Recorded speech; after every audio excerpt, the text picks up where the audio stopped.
Je n'ai aucun doute que le ministre va bientôt être sur Twitter. Allons-y sur Twitter. Alors, le hashtag est investir de la ferme à la fourchette. C'est le hashtag qu'il faut chercher.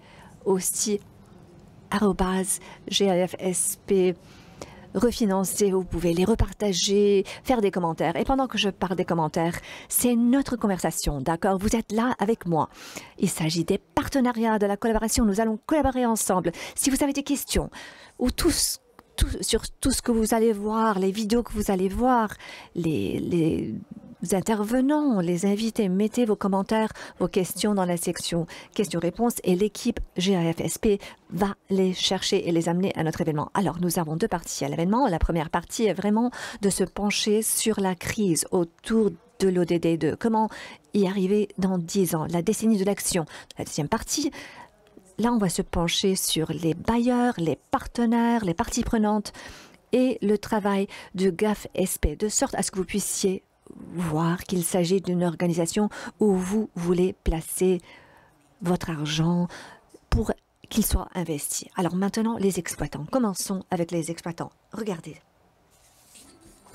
Même avant la COVID-19, les agriculteurs étaient en difficulté et les systèmes alimentaires étaient sous tension.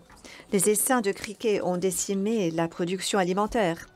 Les conflits ont perturbé la chaîne de valeur de l'agriculture et des phénomènes météorologiques extrêmes plus fréquents réduisent la productivité.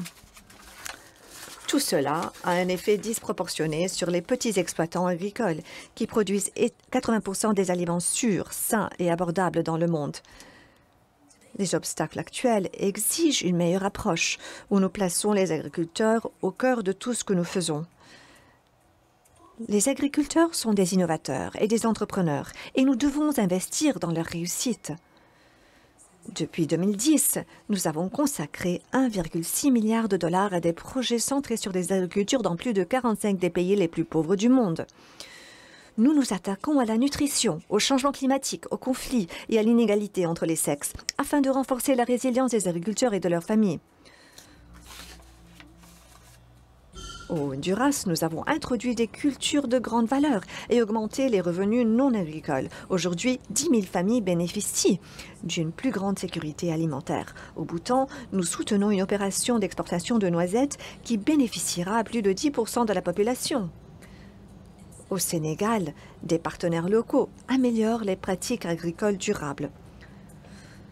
Aujourd'hui, une meilleure qualité des sols et une meilleure gestion de l'irrigation ont permis d'augmenter les rendements, les revenus et la qualité de vie.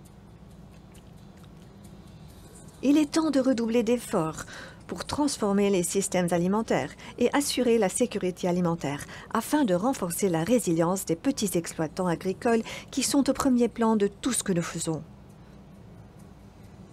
Voulez-vous nous rejoindre ?